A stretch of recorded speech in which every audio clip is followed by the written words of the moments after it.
Welcome to Now for Someone Completely Interesting. I'm your host, Ben Poulin.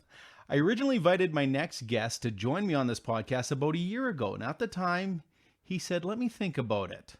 And if there's one thing I want everyone to know about coming on the show is that I want you to be 100% comfortable with it. So I was excited to receive a text a couple weeks ago saying he was in.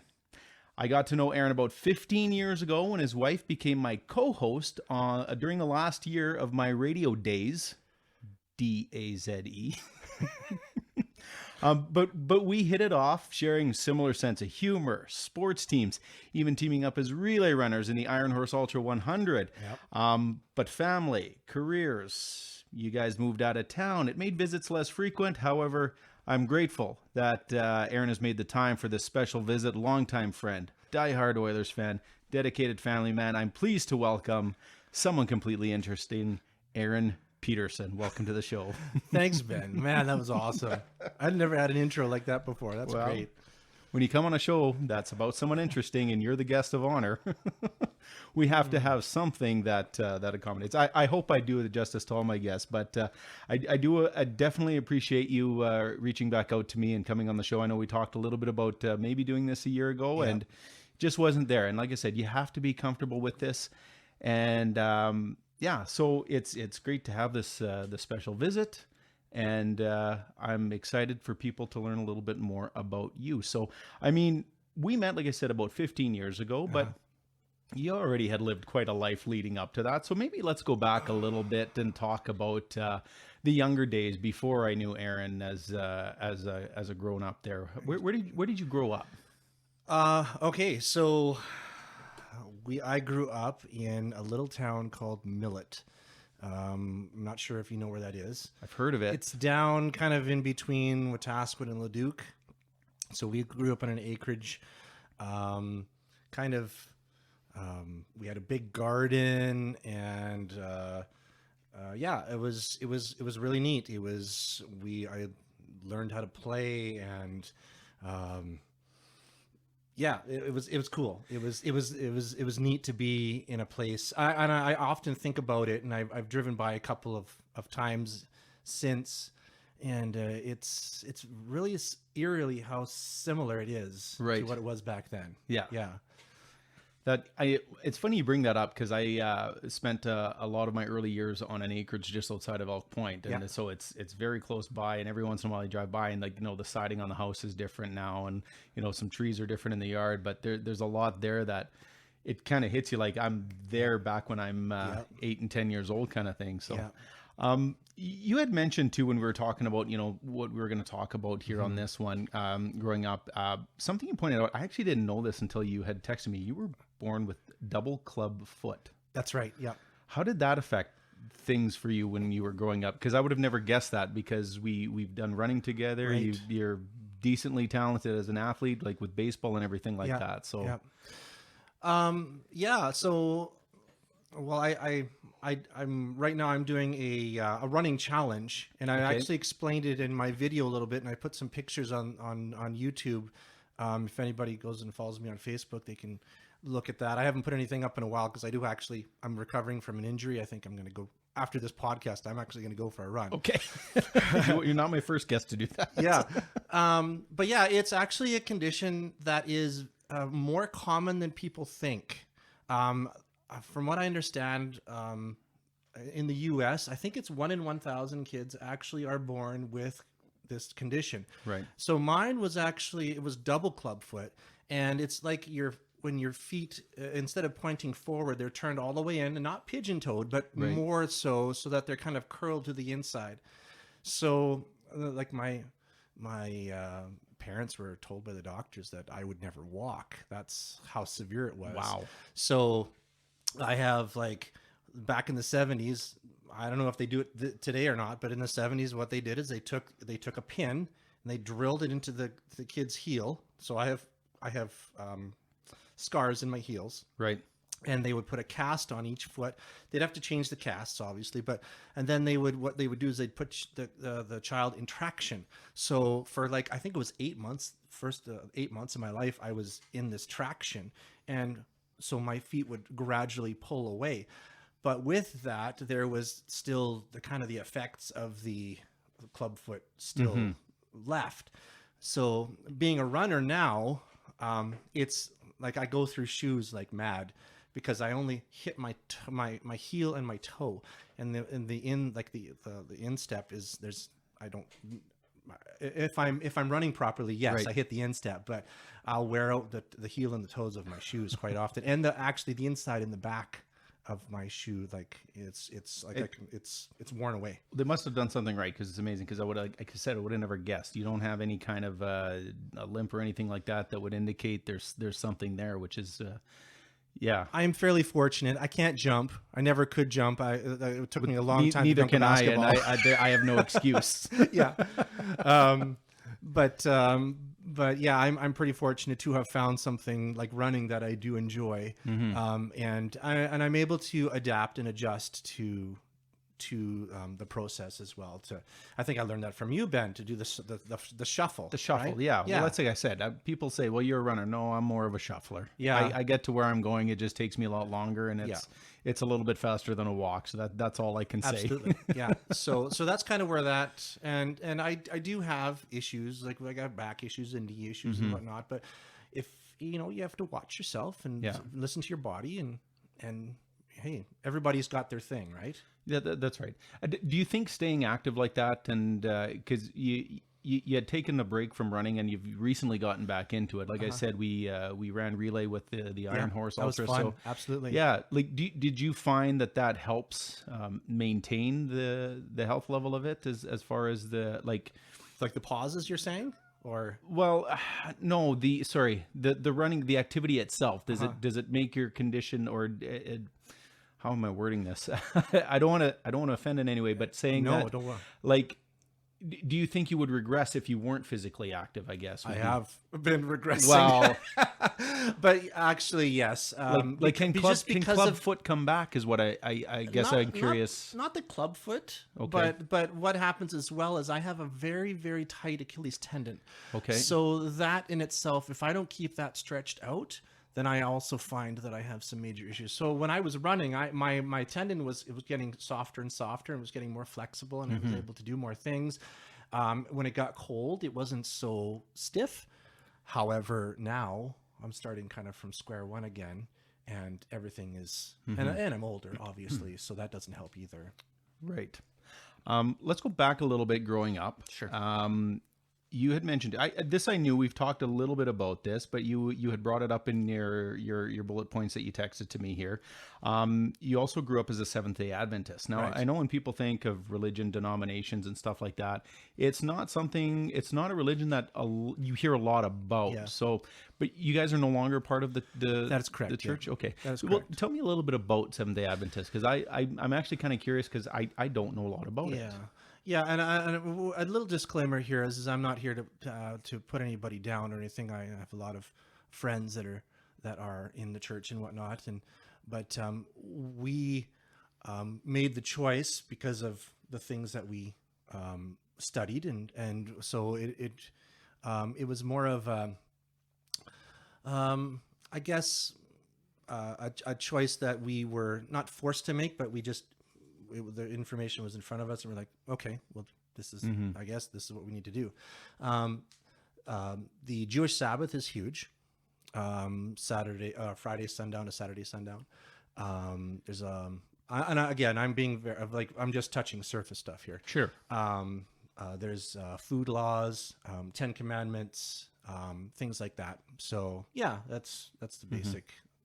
So you were raised in the church growing up, and when you say we, did you mean like at some point your family, like as your parents and siblings left the church, or when you say we, was it a decision you made like after you were an adult and with your wife Kelsey, because she was also part of the church? She was, yeah. Shortly after we came here, there were some things that kind of just some things that make you go right. That's a reference to.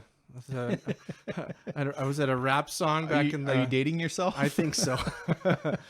But I'm picking up what you're throwing down. Thank you. Word. So yeah, we kind of just It was one Saturday, Sunday weekend, because that's when weekends occur, is Saturday Right. and Sunday, right?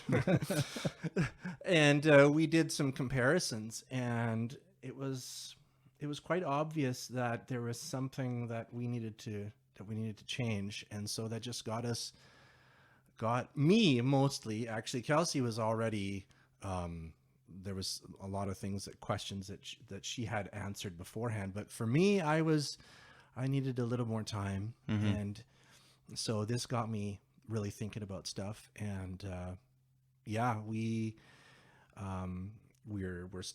still Christians. We just are not Seventh-day Adventists, Right. right? And you're not the first person that is on this podcast that has switched from one. I don't want to say religion. I want to say denomination, because religion is very broad in how people see it and view it. But I think too, though, it's without getting into the details, it's a good point to bring up that it is good for people to exercise choice in this world with something like that, because there is. I mean, I grew up Catholic, and you get kind of ingrained into you. Maybe that's not the intention. Parents just want to raise you with good morals and values. But I think it's okay to question, and if it means you have to take a different route to, and that could be a whole other podcast, really. You know what? Yeah, and that's not the point of this. And I want to bring it up too, because you had mentioned it, and to me it was interesting because, like I said, it's not really religion that's at the forefront of religions that you hear about, or denominations, I guess you could say. So it's just interesting that I don't know a lot of people that either are or were Seventh-day Adventists. In fact, I think you might be one of the only ones that I've met there. Well, I feel a little bit special. Again, so growing up in Millet, you went, like, all your schooling was done there, like all through elementary, high school? Yeah, I went to a Millet school till grade 4, and then Griffith Scott School, which is now torn down, and I think it's new Griffith Scott School that they've got there, and it's a K to 9. So then grade 7, there was actually a Seventh-day Adventist school. Okay. In Wetaskiwin, not neighboring communities. So we went there until grade 9, and I did. My sister and I did, and then we moved to Edmonton, and there was actually a Seventh-day Adventist school in Edmonton. So I went there for grade 10. It was called Coralwood Academy, and then I was thrown into public high school at Queen Elizabeth High School. And man, oh man, was that ever, I don't even know the word to describe it. It was just like throwing the sheep to the lions. I would say right? That would be a culture shock. Yeah, right? it was definitely. And I never actually fit in. So to be anywhere that I went, I never ever fit in. Like, just growing up in such a, I don't even know if I would say sheltered childhood, but I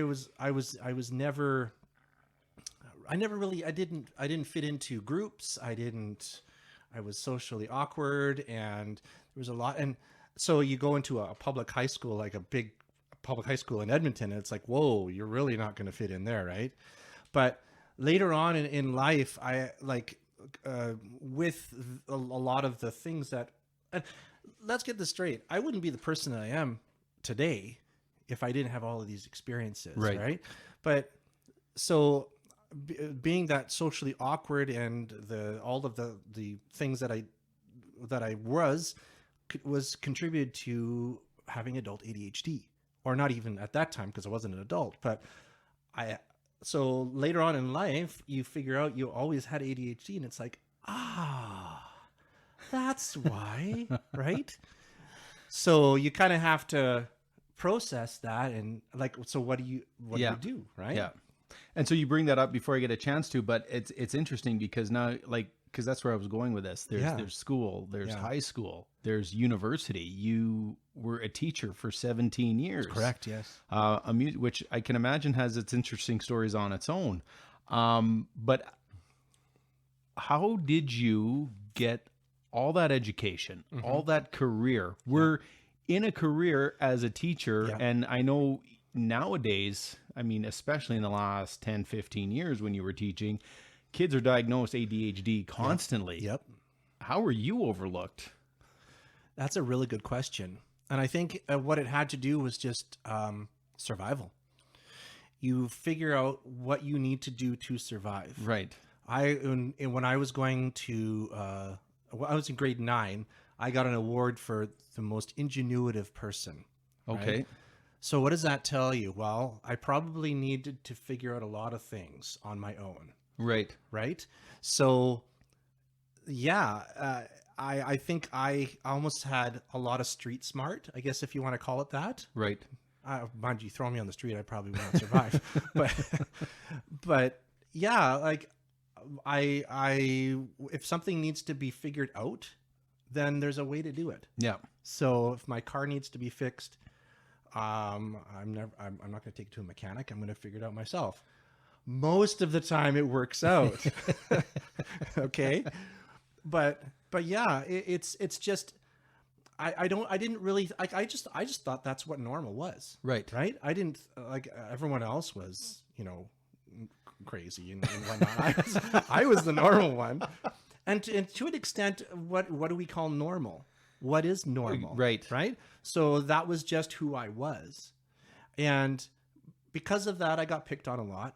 There was a lot of people who didn't like me. Right. Right.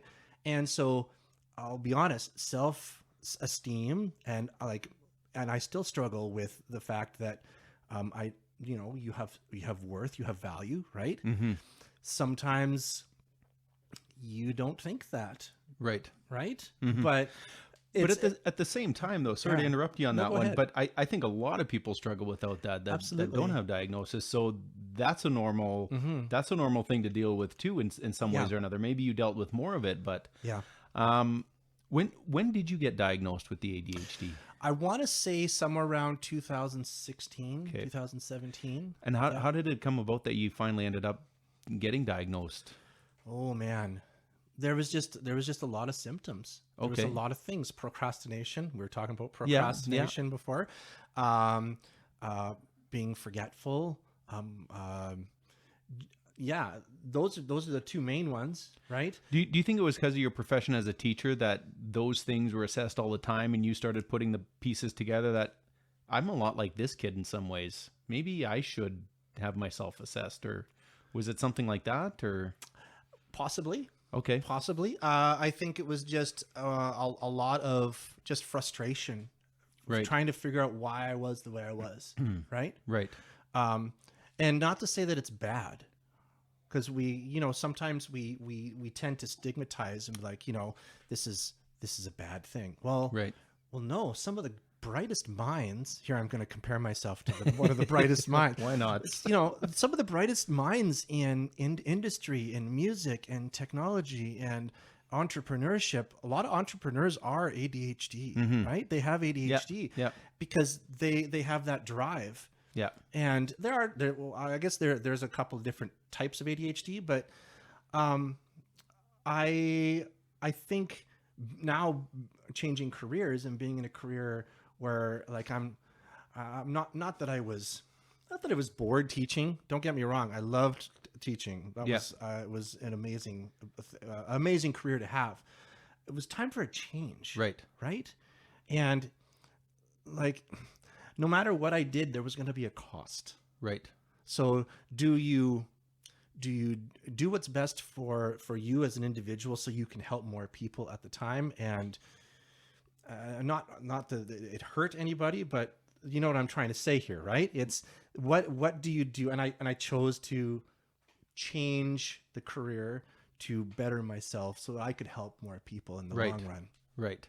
We'll get into that a little bit, but I want to go back a little bit. We're just meandering here. That's Ben. okay. I love it. This is awesome. Great. I'm going to have another drink of beer here. Cheers. Cheers. Yeah, I forgot to do that too. Right. This is, that's part of a prerequisite of the podcast. Not really, but it relaxes. It relaxes the atmosphere. It really does. As a teacher, and an important subject I think you taught was music, and that's something, I did, yes. and as you mentioned, people with ADHD, musicians, and everything like that. Do you remember the first time I met you? I feel, was it at the radio station? It was at the radio station. I was with some band kids. Yes, you guys came in. You were We did an advertisement. Yeah, it was. What was the function you were doing? Was it like a Bistro Italiano? Right. Yeah. I was going to say a spaghetti supper. That's what it was. Yes. Your version sounds way better. But that was before your wife had started working there too. Yeah. So because I wanted to say shortly after Kelsey started working with me, there was a Christmas party in Lloydminster with the group of radio stations that we worked for, and that's where we really got to know each other because it was finally out of work. We could let loose a little bit. It was a party and everything like that. But yeah, you're right. I do remember the first time. And I'm not sure if I still have the recording, but there was. Do you remember who called in? It was Mr. Chamberlain called in, and he left a message. And it was about the concert afterwards. Yes, it was about the concert. And but at that time, Kelsey was working for us. So just to set it back, the concert happened, and he called in and said that was a great concert, and I really want to just compliment the music teacher that put it all together. And I'm thinking to myself, because I called him back and I said, thanks for the feedback on it, but did you know that you're sweet talking Kelsey's husband here? And he's like, no, I had no idea, because she went by a different name on the radio. That's so correct. It was Kelsey Taylor. That's right. We picked that out. I said, you need to have a radio name, Kelsey. There you go.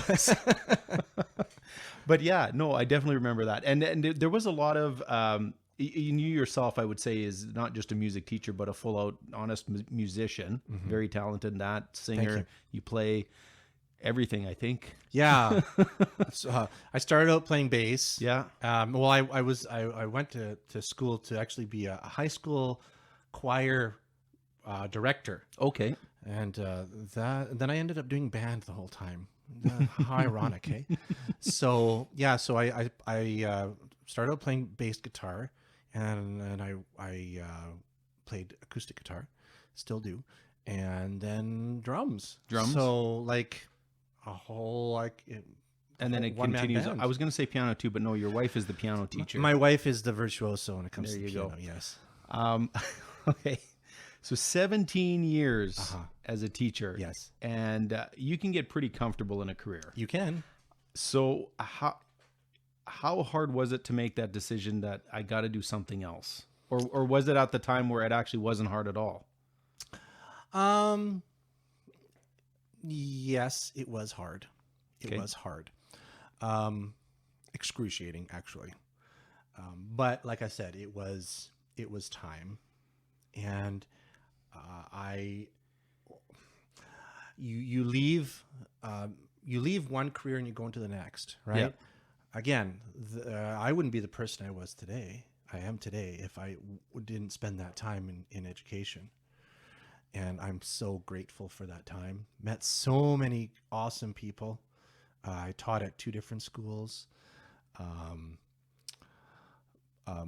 However, the amount of growth that I have had personally by changing positions, being my own boss, an entrepreneur, having a team, because we have, although I do own my own business, we have a team. It is, I have had so much personal growth. I don't know if I would be in this position right now where I am to even be talking to you. Right. If I wouldn't have made the change. So let's talk about the career change. So you're now a financial advisor. Yes, associate. We can't say advisor in Alberta. It's financial associate. Okay. Yes. That's like my last podcast. I was talking to a dairy farmer, and there's a lot of rules and regulations that go into that. So I can imagine when it comes to people's money, that there is a lot of rules and regulations. Absolutely. So you got in, and it's not just a financial associate, but you decided with a specific brand that you wanted to go with that, which is I have partnered with a company called Experior Financial. Okay. And they're an MGA, kind of like others that you've heard about. Right. I think, from what I understand, we're one of the top 10 fastest growing MGAs in all of Canada right now. Okay. And the one thing that I'm going to tell you about Experior is that their value system is second to none. You go on their website, you look at what their values are, and it's basically, we want to do good by people. Right. Right. We're not in this for us. We want people to, we want people to succeed. We want people to be financially free. We want people to know what's going on with their money. We want people to be rid of their debt, that ball and chain that they carry around all the time that grows and grows and grows. Because money is one of the things that it breaks up marriages.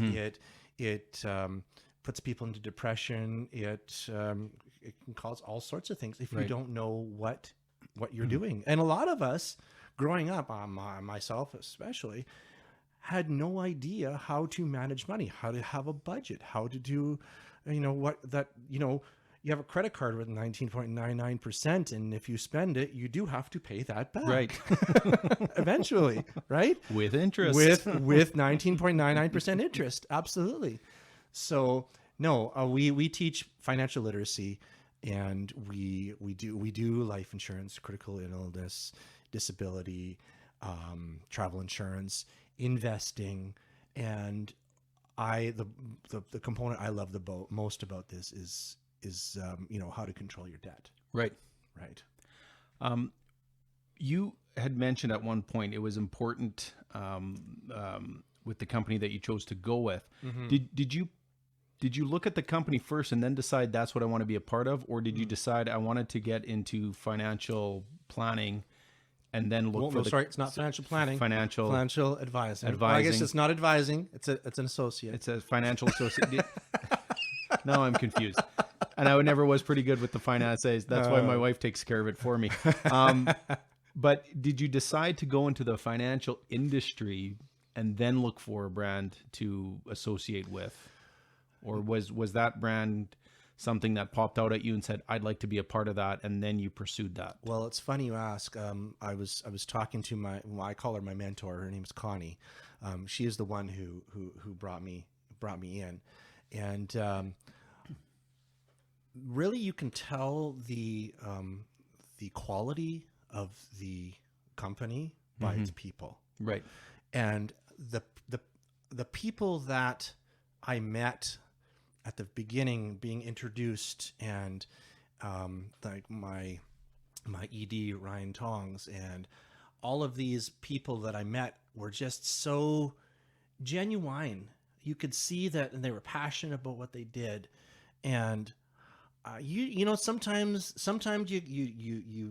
you're doing something, or you come across something and your gut says, this is just not good. Yeah. Right.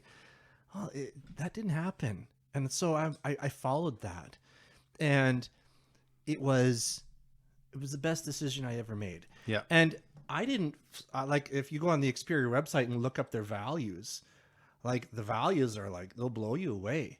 And I didn't know that about the company until probably a couple of months later. Right. And I'm like, oh yes, of course. Absolutely. This is why the people are the way they are. You didn't have to read about it. You just experienced it. Absolutely. Right. Absolutely. Now I want to go back a little bit. You mentioned, where people, when people have money troubles, what it can do to strain on daily life with relationships and stuff like this.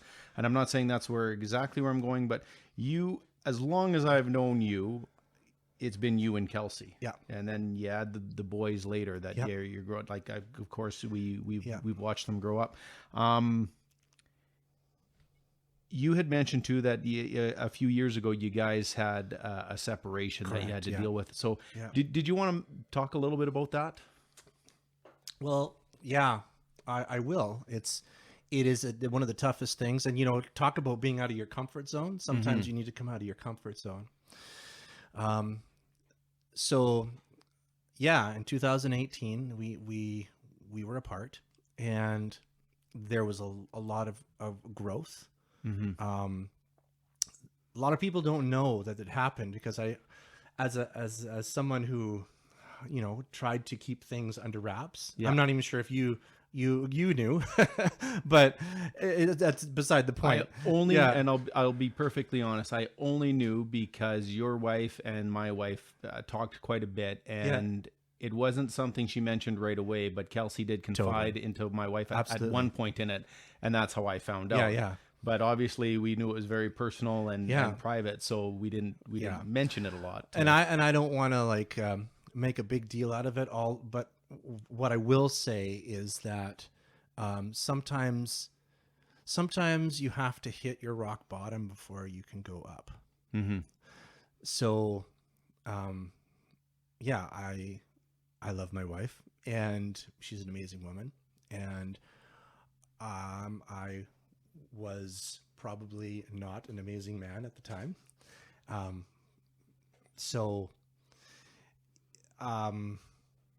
As you can see, it's very difficult to talk about. I can't imagine. Yeah.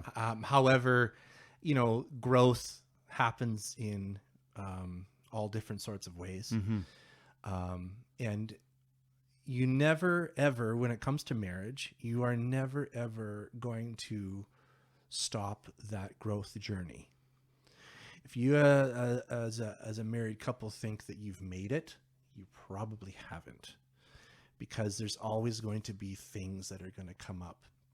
And it just so happened that things came up. Right.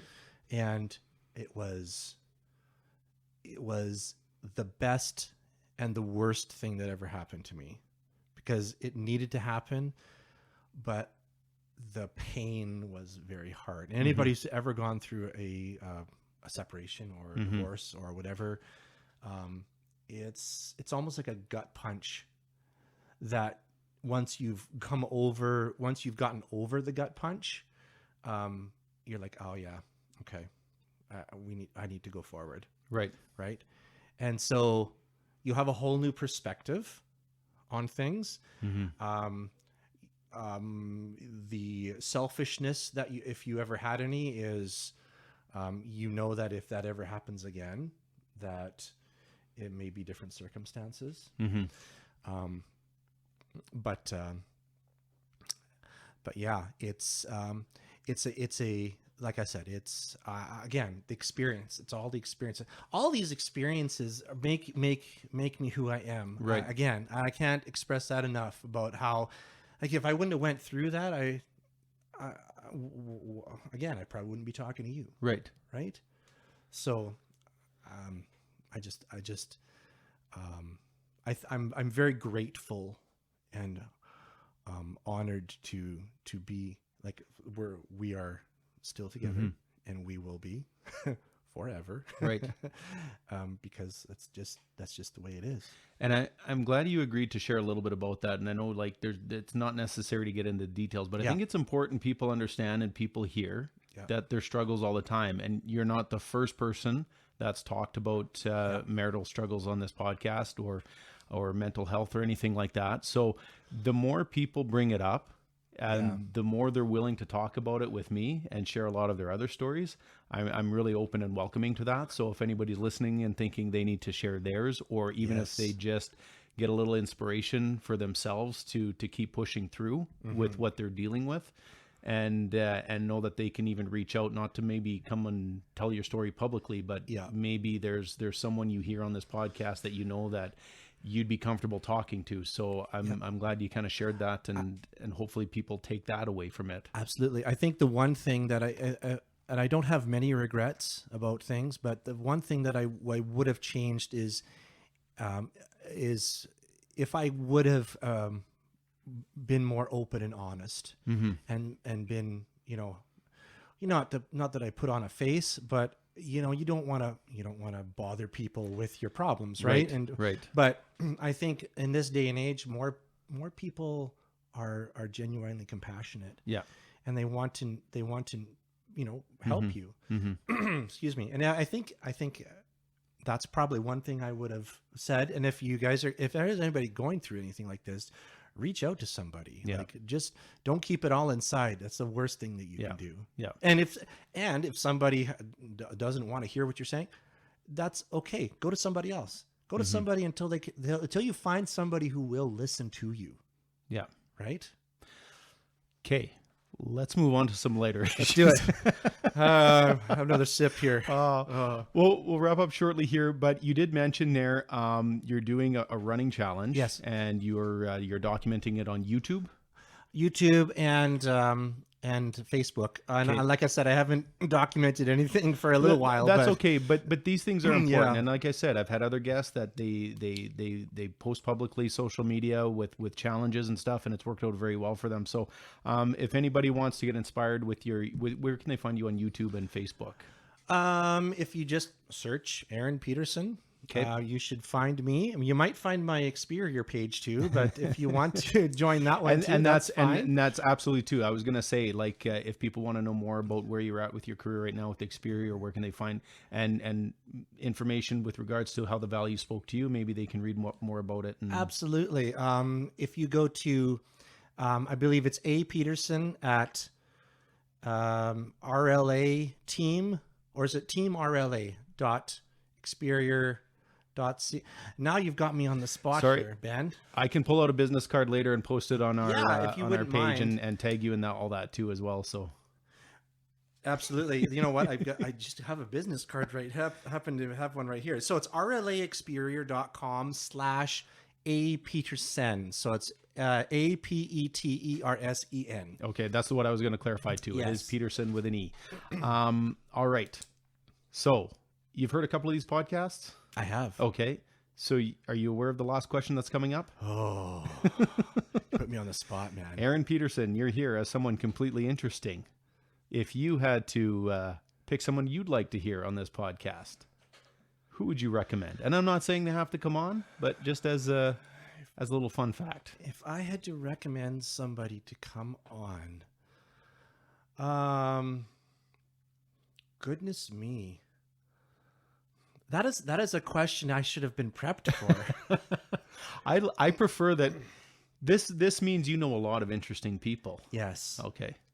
We could leave it at that, and you can start texting me names, and I can just blindly contact them and said, "Hey, you've been chosen."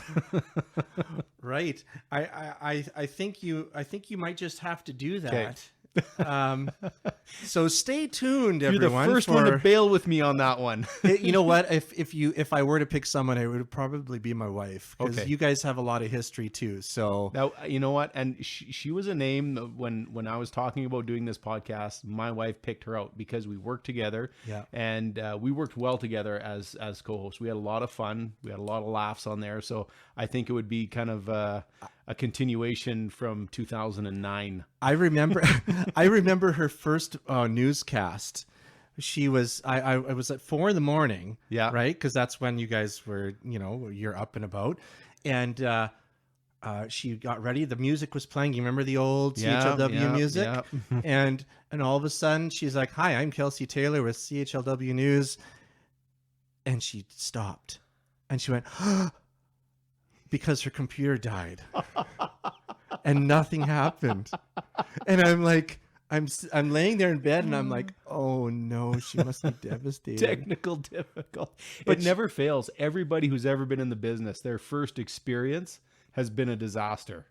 And if it's not, then you're never going to have a good career in that business. And she did a great job after that. So. And it was memorable. So Yes, that's a good time. Definitely appreciate you taking the time, Aaron. I know you're a busy guy with the new career, the family, and just everything with your wife.